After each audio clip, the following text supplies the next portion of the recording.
All right, this is C class number 5, and we took some of the variations that you guys did 2 weeks ago, and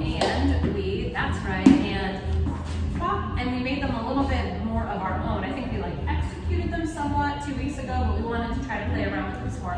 So your solo jazz warm-up was to play around with those 2 ideas, the scoop, and the down, out, and we said you could add your upper body to it, you could add some arms, for example. Play around with the bounce of it a little. It could be a smoother thing where your head is not moving so much, or it could be a little more bouncy if you want it to be, or it could be do your thing.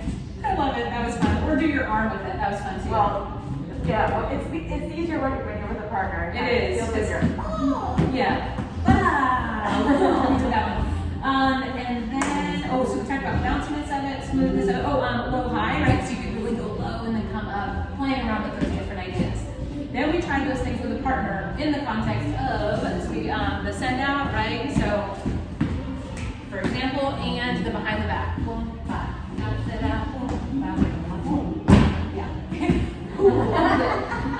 And we worked on that for a little bit, coming up with a whole bunch of different ideas.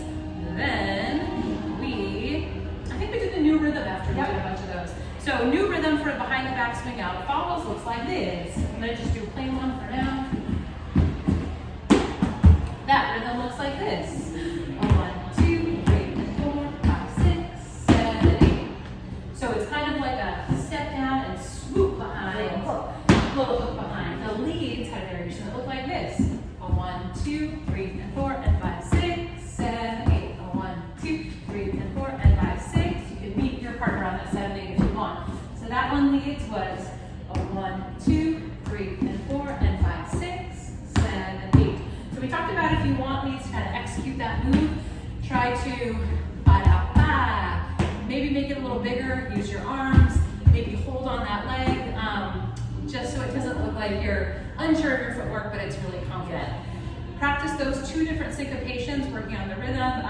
Some people found that when the music came on, it's hard to remember their particular rhythm, so that's just something to practice. Can we do the extra credit for the follows? Yeah, let's do extra credit for the follows look like this.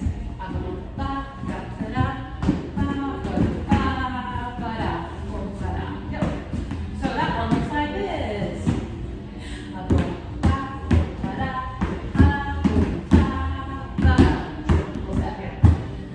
And that we really didn't get a chance to practice in class, but we said we put it on the video for you guys. Bonus material. Bonus. Then we layer. We talked about layering. So once you start embodying some of these different movements and feeling like you tried doing them different ways, you kind of got your own way that you want to do it, then you can also think about just layering the different ideas. So last week we had some layering ideas on that video. You can check that out if you're interested. This time we added just the new things with this, I believe. Yeah. Let's do yours first. I have to remember that.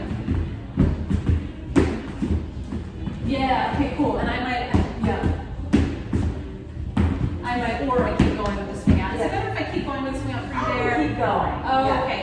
For me though, I think if I do this one, I know you need to end it. I'll find out right now. 1, 2, 3, 4, and 5, 6, 7, 8. I might choose to do a stomp out there or something. It's a little bit weird to start a swing out right after that stop. Maybe I could though. You probably could. 1, 2, 3, 4, and 5, 6, 7, 8. Oh, I don't know. I gotta practice that one. I think I'd do a stomp off first or something. And then the follow would just keep swiveling in place. Anyway, as you can tell, we are still workshopping this idea, but just the concept of taking the different ideas you're practicing and then saying, ooh, how can I layer them and put them together so it feels good one after the other in the dance is a fun thing to practice. I love it when we experiment in the recap video. I know, well, a lot of tonight's class, as you can tell, was just experimentation. Should we show our goofy, well, you already showed the video, let's do it together. What is it on? I don't know. We're gonna find out. 1, 2, 3, 4, 5, 6. Yeah, okay, 7, 3, 4, 5, 6, 7. Okay. Okay. We had fun in tonight's class too, playing around with ideas ourselves. So just that was the inspiration tonight, you guys. Experiment, make it your own, practice it so you can bring it to the social dance floor and feel confident doing it. Yeah, have fun, but also keep your basics on. Don't forget your basics, because the swing outs, we don't want them getting mushy. You want to keep it linear, keep all those good lead follow things going, but have fun on top of that stuff. and I just say, like, for example, this is just like one specific place to work on.